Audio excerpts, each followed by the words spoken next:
Bismillahirrahmanirrahim. Alhamdulillahi Rabbil Alamin. Wassalatu wassalamu ala ashrafil mursalin Sayyidina wa nabiyyina Muhammad ibn Abdullah Rasulil Amin wa ala alihi wa ashabihi wa man tabi'ahum bi ihsanin ila yaumiddin.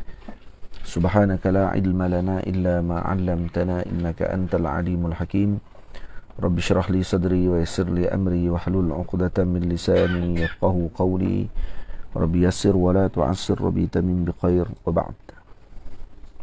Saya muliakan Al-Fadhil Ustaz Zuhair Abdullah, Mudir Tahfiz Al-Imam Syafi'i Matis, para guru Matis, para penuntut ilmu, para santri, dan hadirin dan hadirat yang dirahmati Allah Subhanahu wa taala sekalian yang mengikuti majlis Rauhah Asar kita pada petang ini, lagi meneruskan kitab At-Tibyan fi Adabi Hamalatil Quran karangan Al-Imam An-Nawawi rahimahullahu ta'ala.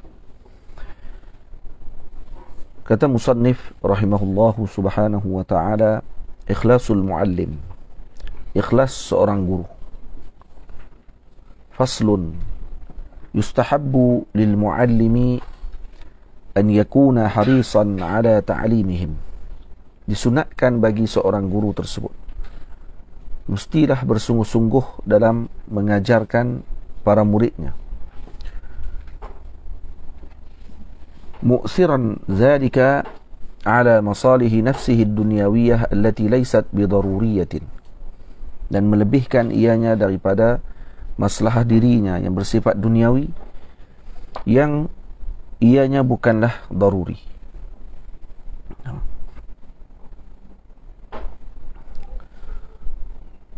وأن يفرغ قلبه في حال جلوسه لإقرائهم من الأسباب الشاغلة كلها وهي كثيرة معروفة.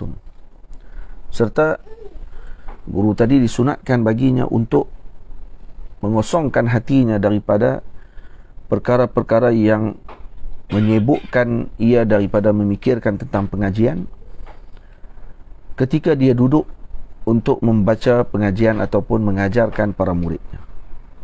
Dan al-asbab asy-syaghilah wa hiya kathiratun ma'rufah, kata al-Imam An-Nawawi rahimahullah, antaranya adalah berkenaan dengan ma'isyah, kehidupan, keuangan dan seumpamanya. Sepatutnya bagi seorang guru ketika itu tidak menyibukkan dirinya dengan perkara tersebut sehingga menyebabkan hatinya jadi bercampur baur ketika mana dalam pengajiannya ketika itu. Sebab tu antara perkara yang disebut oleh para ulama, para guru tidak boleh mengajar ketika mana dalam keadaan terlalu lapar, ketika terlalu marah, ketika terlalu letih ataupun mengantuk. Maka perlu diselesaikan semua perkara tersebut terlebih dahulu, kemudian barulah hadir ke majlis untuk pengajian bersama dengan para muridnya, agar tidak menyebabkan hatinya sibuk memikirkan tentang apa yang dia sedang alami ketika itu. Dan antara sebab juga yang menyebabkan hati seseorang tadi akan sentiasa berfikir tentangnya adalah kerana kewangan. Maka kerana itu kata al-Imam Al-Syekh Wan Ahmad Al-Fatani rahimahullahu ta'ala di dalam kitabnya Zakair, dalam kitabnya Hadiqatu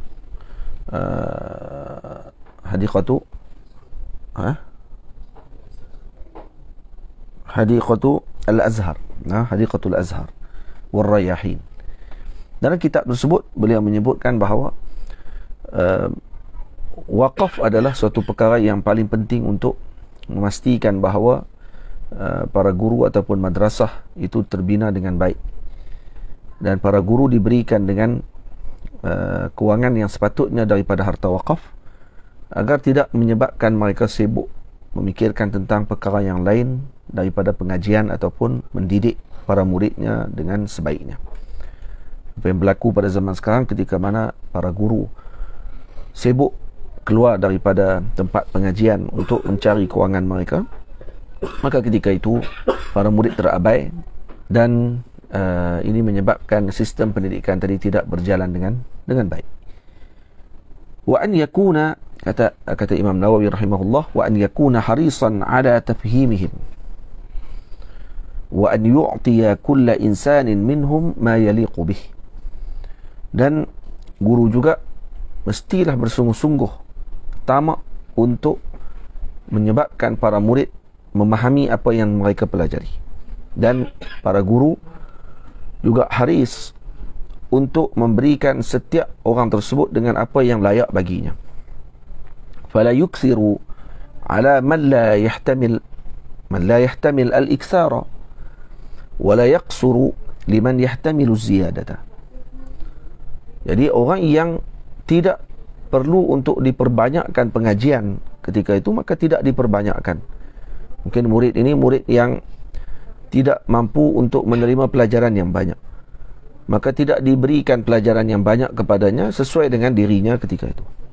Dan wala yaqsuru liman yahtamilu ziyadah, dan dia tidak akan mengurangkan pengajian daripada orang yang sepatutnya mendapatkan tambahan. Gitu.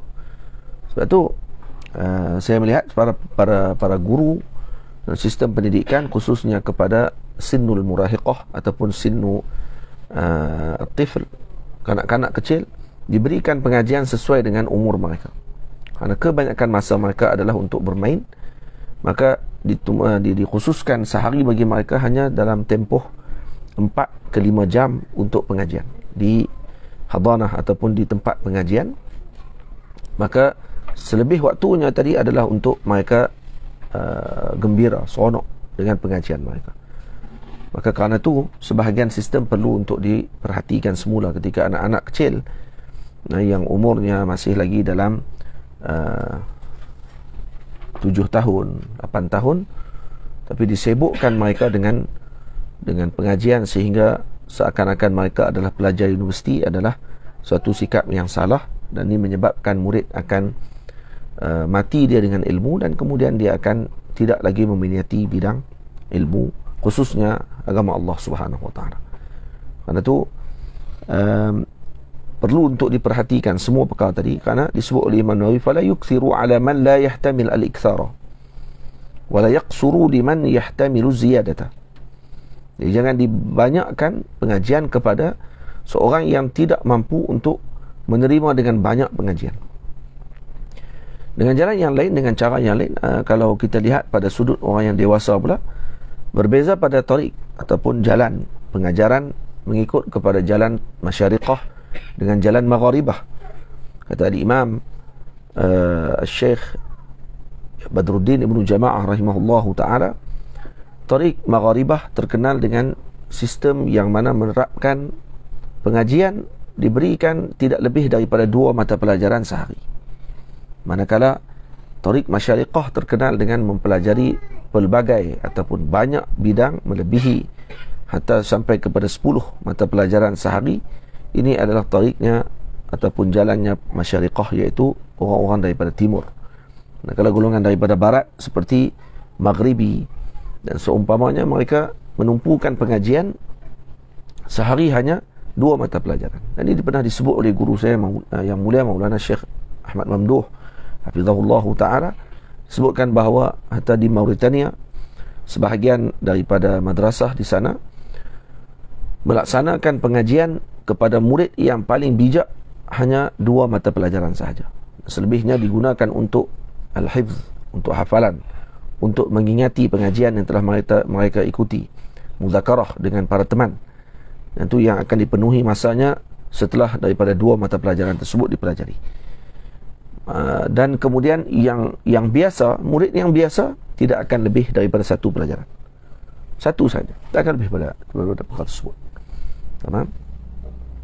Dan kalau itu kita lihat sangat berkesan dalam pembentukan seorang pelajar yang mereka tidak hanya berpada dengan pengajian di dalam kelas, sebaliknya mereka bermuzakarah, mereka melihat dan juga menghafal ilmu yang telah mereka pelajari, dan juga hasil untuk mereka dapatkan tadi lebih banyak dibandingkan dengan memperbanyakkan kelas ataupun memperbanyakkan maddah subjek pengajian tetapi tidak ada setelahnya muzakarah. Maka ini adalah salah satu sistem yang bagus yang perlu dilaksanakan sesuai dengan zaman dan sesuai dengan sebahagian tempat untuk dididik dan juga dibina generasi alim pada masa akan datang. Kemudian Al-Imam An-Nawawi rahimahullah mengatakan wa ya'khudhuhum bi'i'adati mahfuzatihim wa yusni ala man zaharat najabatuhu ma lam yakhsha alaihi fitnatan bi'ijabin aw ghairihi. Dan kemudian guru tersebut ya'khudhuhum bi'i'adati mahfuzatihim. Jadi guru tadi mengambil ataupun memberikan perhatian yang besar kepada murid yang mengulang hafalannya, yang mengingati hafalannya dengan baik, dan memuji kepada seorang yang zaharat najabatuhu, yang zahir kecerdikan dan kebijaksanaannya ketika dia menjawab, ketika dia menghafal, ingatannya kuat. Malam yakhsha alaihi fitnatan, selagi tidak dibimbangi akan berlaku fitnah, bi'ajabin aw ghairihi, sama ada dengan i'jab ataupun dia akan jadi terlalu bangga. Maka kalau dia terselamat daripada fitnah bangga diri, ujub, takabbur, memperendahkan kawan-kawannya dan teman-temannya yang lain setelah itu, menganggap bahawa gurunya telah mengangkatnya sehingga sampai kepada tahap yang beliau sendiri tidak sampai kepada tahap itu sebenarnya, hanya sekadar memuji pada ketika tersebut, maka boleh dipuji. Kalau tidak, dan kalau guru tadi mengenal murid tadi tidak mampu untuk menanggung sifat tadi, dia akan menjadi sombong, maka ini tidak perlu dilakukan di depan murid tersebut. Maksudnya, larangan memuji para murid atau larangan pujian kepada siapa sekalipun, ini tergantung kepada individu yang dipuji tersebut. Kalau dia selamat daripada perkara-perkara yang menyebabkan kerosakan pada dirinya, maka tidak ada masalah untuk kita memuji seseorang tadi di hadapannya. Tapi kalau kata dia tidak selamat daripada perkara tersebut, maka sebaiknya untuk kita sir ataupun rahsiakan pujian tadi di belakangnya dan tidak memujinya di hadapan. Teman. Wa man qasura an nafahu ta'nifan latifa ma lam yakhsha 'alaihi tanfirah. Dan sesiapa yang taksir, kurang daripada hafalannya, kurang ketika pemahamannya waktu belajar, kurang muzakarahnya, kurang dan sebagainya lah, maksudnya dia melakukan perkara-perkara yang tidak sepatutnya, disebabkan taksir dia dengan pengajian tadi. Bila ditanya tentang ingatannya, bila disuruh ulang semula pengajiannya, maka dia tidak mampu. Annafahu ta'nifan latifa, maka dicelanya dengan celaan yang lemah lembut. Maksudnya ditegurnya dengan teguran yang lemah lembut. Malam yakhsha alaihi tanfirah. Kalau kata selagi mana tidak dibimbangi, murid tadi akan lari daripada guru tersebut. Sebab tu para guru perlu mengambil perhatian terhadap perkara ini. Ketika sistem ataupun proses tarbiyah, perlu kita mengenal para murid kita agar kita tidak sama ratakan pada sudut pentarbiahan tersebut. Sebab tu kalau kata murid tadi jenis orang yang sensitif, maka perlu diraikan dan melihat cara yang terbaik untuk menegurnya, bukan tidak boleh menegur. Dia kalau sensitif tak boleh tegur terus. Tak. Ada caranya untuk ditegur.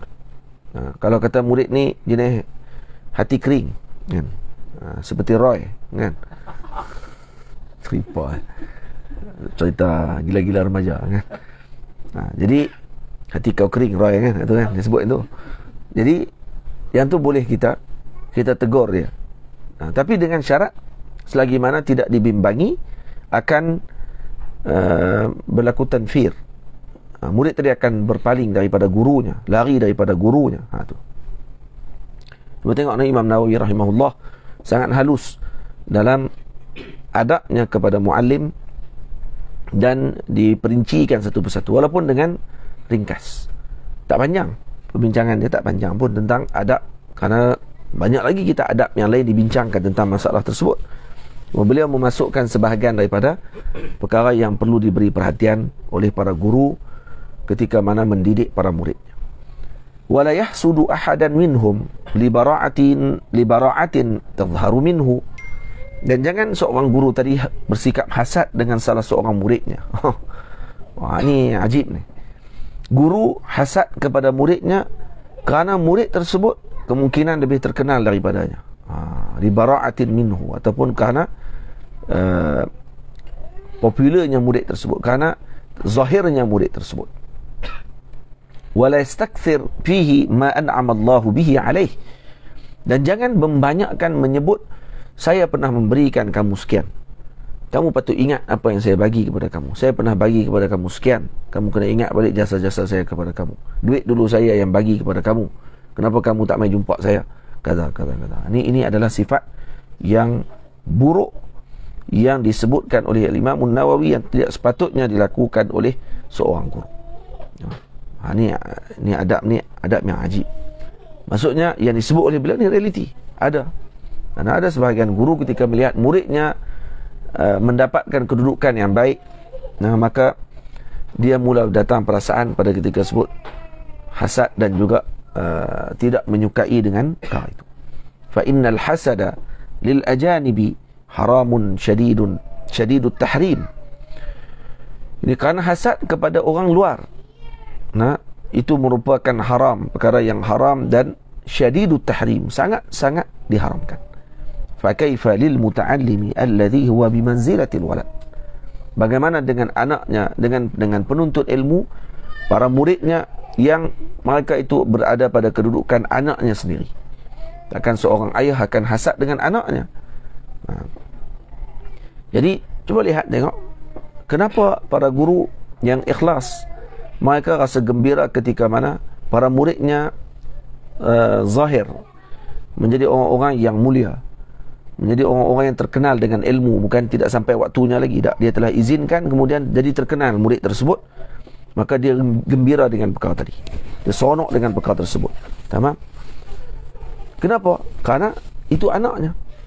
Seorang ayah pasti akan gembira ketika anaknya dikenal oleh orang, dipuji oleh orang dengan kebaikan, bukan dipuji dengan perkara yang sebaliknya.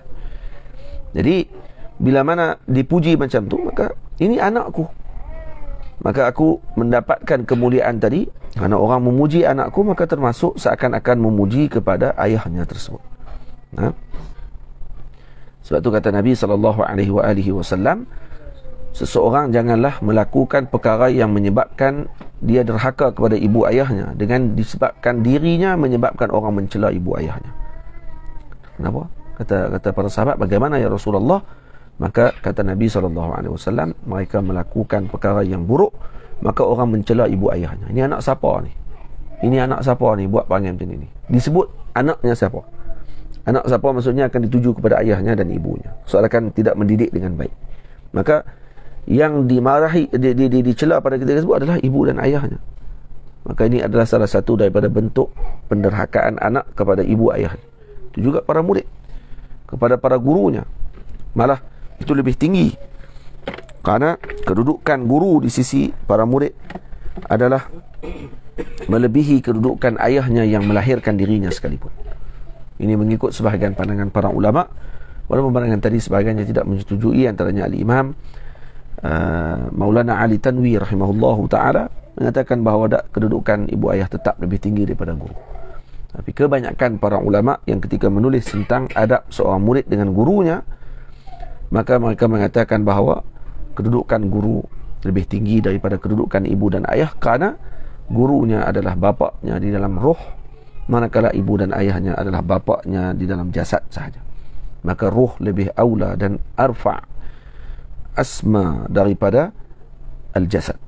Maka kerana itu dikatakan para guru adalah lebih tinggi daripada para ibu ayahnya. Wa ya'udu min fadilatihi. Jadi macam mana dia boleh hasad dengan anaknya sendiri? Wa ya'udu min fadilatihi ila muallimihi fil akhirati as-sawabul jazilu. Dan akan kembali daripada kelebihan muridnya tersebut kepada gurunya, dengan sebab kelebihan murid tadi, di akhirat nanti akan mendapatkan pahala yang luar biasa. Wa fid dunya as-sana'ul jamilu wallahu al-muwaffaq. Dan di dunia pula akan mendapatkan pujian yang baik daripada orang ramai, disebabkan kerana kemenjadian muridnya tadi menjadi seorang yang dimuliakan oleh Allah Subhanahu wa ta'ala. Tidaklah seorang tadi dicampakkan dalam hati umat ini kecintaan kepada dirinya, melainkan itu tanda kepada kecintaan Allah terhadap orang tersebut. Allah Subhanahu wa taala ketika mencintai seseorang, maka Allah Subhanahu wa taala akan memanggil Sayyidina Jibril alaihi salam, dan Sayyidina Jibril akan dimaklumkan oleh Allah Subhanahu wa taala bahawa aku mencintai fulan bin fulan, maka cintailah dia. Maka Sayyidina Jibril alaihi salam akan menyeru ahli langit dan menyebut kepada ahli langit, wahai ahli langit, Allah Subhanahu wa taala mencintai fulan bin fulan, maka cintailah dia. Dan aku juga mencintainya, maka cintailah dia. Maka ahli langit menyebutkan kami mencintainya, maka dicampakkan perasaan cinta tadi ke dalam hati umat di dunia untuk mencintai seseorang tersebut. Maka kecintaan seseorang tadi di dalam kecintaan masyarakat kepada seseorang tersebut di dalam hati mereka, itu menunjukkan kepada cintaan Allah Subhanahu wa taala terhadap seorang tersebut. Fama balukum binabiyyina al-Mustafa sallallahu alaihi wasallam, bagaimana dengan Nabi kita Muhammad, sudah tentulah yang paling dicintai, karena tidak ada satu makhluk pun dalam muka bumi ini melainkan mereka akan mencintai Rasulullah sallallahu alaihi wasallam, dan hatta musuhnya sendiri pun akan mencintai Rasulullah sallallahu alaihi wasallam, mengakui bahawa baginda Nabi adalah Nabi Allah Subhanahu wa taala. Faslun. Kata Syekh rahimahullahu taala, kata Imam Nawawi rahimahullah, wa yuqaddimu fi ta'limihim idza izdahamu al-awwala fal-awwal fa in radiya al-awwalu bi taqdimi ghairihi qaddamah. Dan guru tersebut hendaklah, ni fasal yang baru antara adab guru dengan muridnya, iaitu mendahulukan ketika mengajar murid yang datang lebih dahulu. Ini sistem daur zaman dahulu. Sistem daur, iaitu sistem naubah, iaitu murid datang pada mengikut turutan masing-masing. Seorang datang, kemudian diajar, kemudian murid tadi akan keluar, kemudian masuk pula murid yang seterusnya. Jadi begitulah dipanggil sistem naubah. Maka kata Al-Imam Nawawi rahimahullah, hendaklah guru tersebut mendahulukan mengajar seorang murid tadi mengikut kepada turutannya. Kalau murid tadi datang awal, maka didahulukan yang datang awal daripada yang datang lewat. Dan kecuali kalau kata yang datang awal tadi redha, didahulukan selain daripadanya.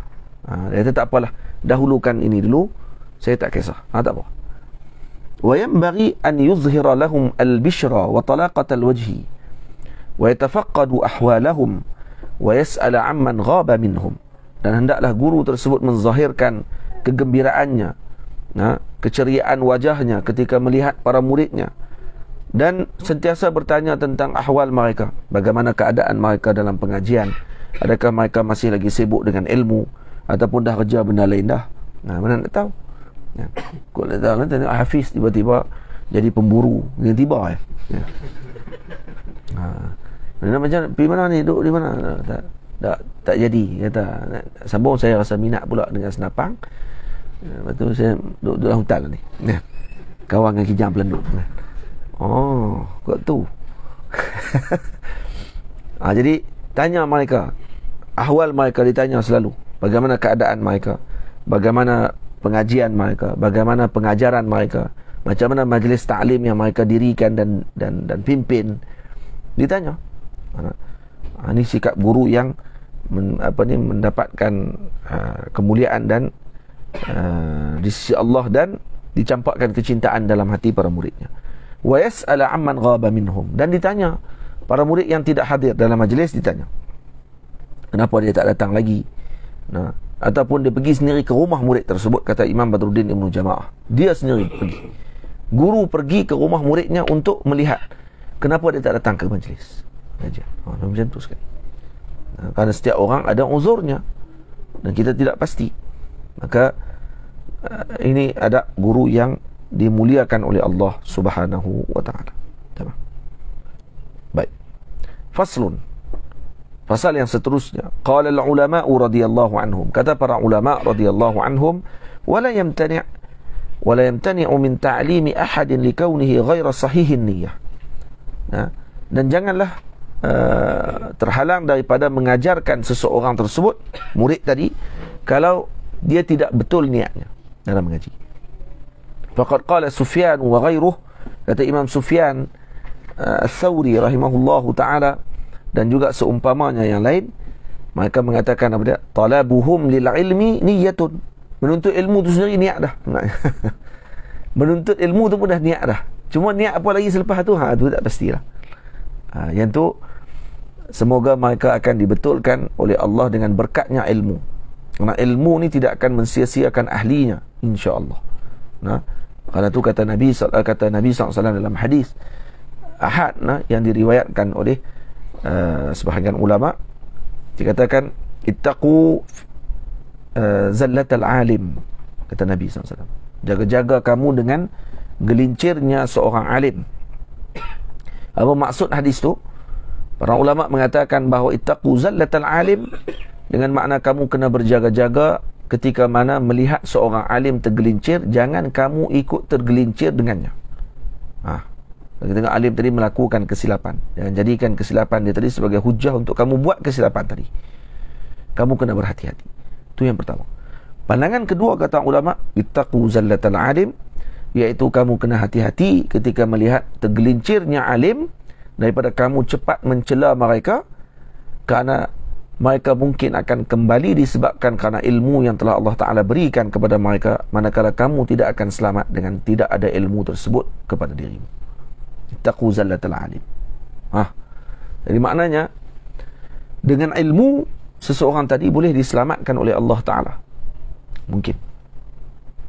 Tapi kalau kata masih ada dalam hatinya perasaan untuk dia mengamalkan ilmu tersebut, sekurang-kurang amal bagi ilmu adalah menjauhkan daripada perkara yang disebutkan dalam ilmu tadi agar dia tidak lakukan, maka dia tidak melakukannya. Maka itulah sekurang-kurang amal bagi ilmu tersebut. Itu tidak ada istilah kamu ni belajar apa banyak-banyak tapi tak beramal, apa belajar banyak-banyak tapi tidak berjuang di jalan Allah Ta'ala. Perjuangan tadi dilihat pada sudut orang panggil apa yang dia faham saja. Tak. Maksudnya duduk mengajar, mendidik para murid, dan juga menyusun kehidupan para murid bersama dengan dirinya, itu adalah perjuangan yang bukan semua orang mampu melakukan perkara tersebut. Tamam. Qalu talabna al-ilma li ghairillah fa aba an yakuna illa lillah. Ini kata sebahagian ulama, antaranya Imam Al-Ghazali radhiyallahu anhu. Imam Ghazali kata apa?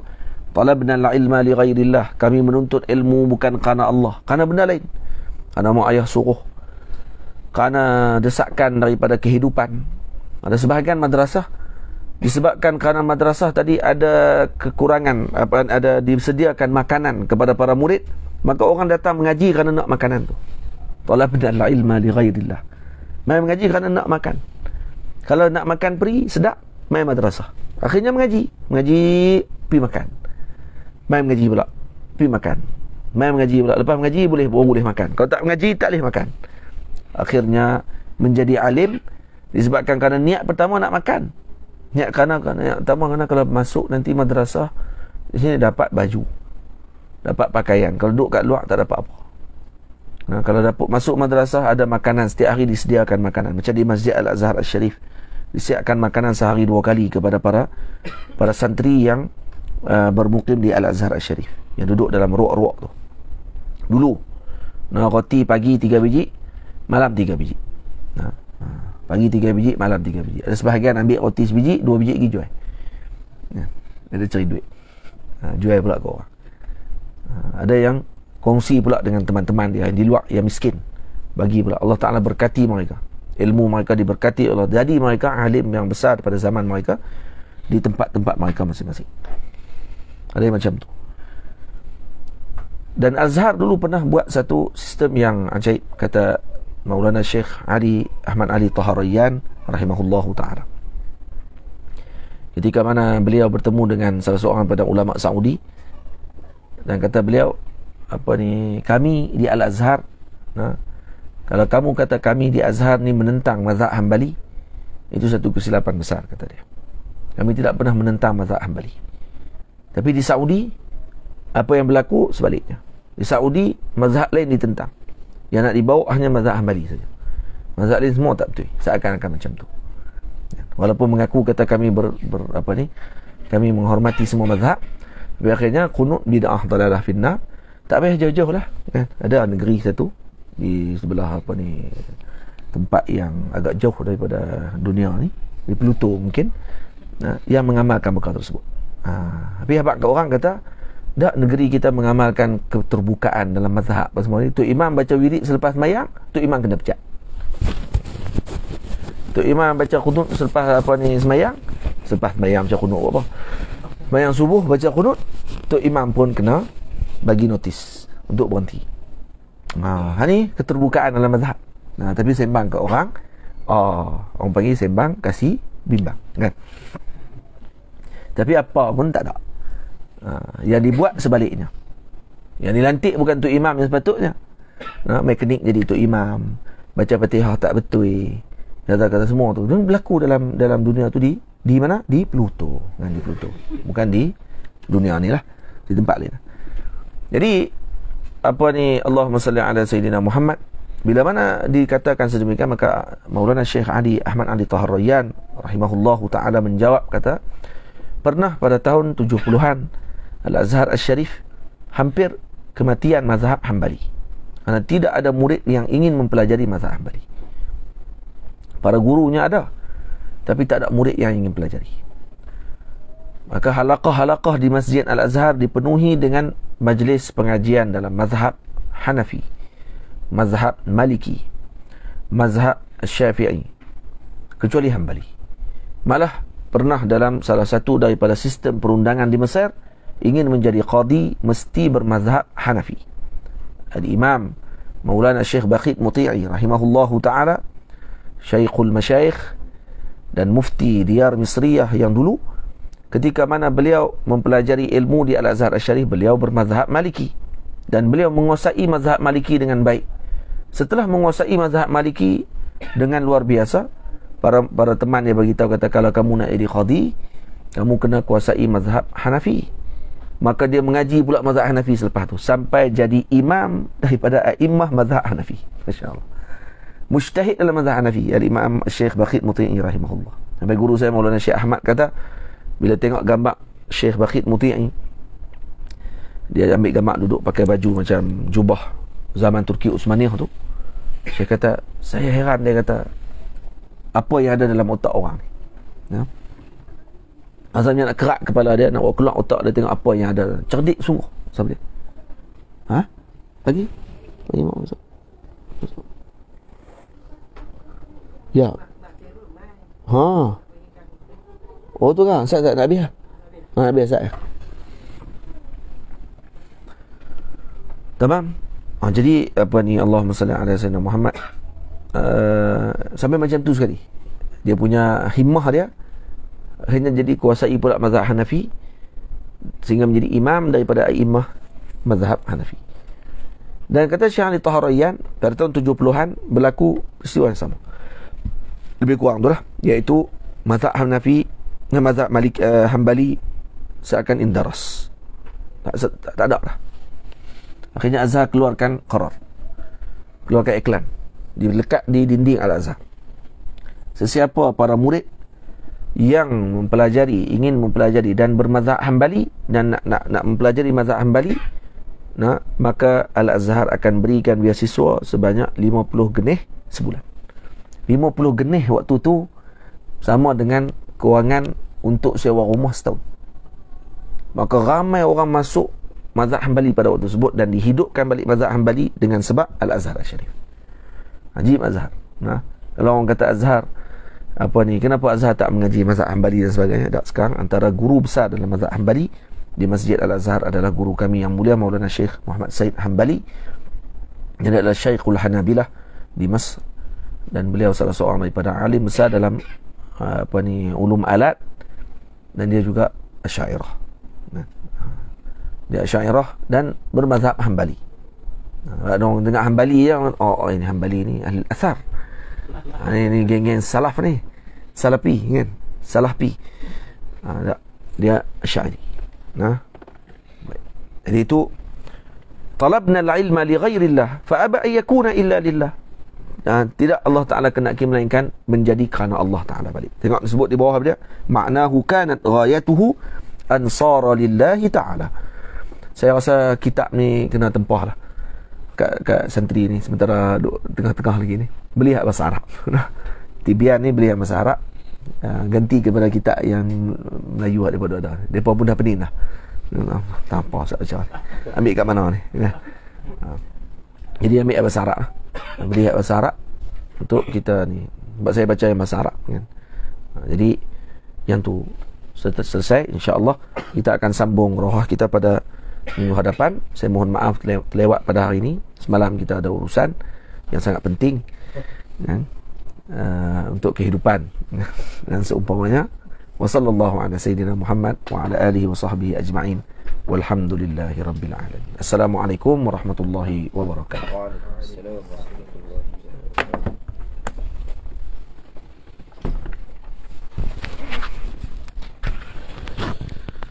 Dalam gajah ada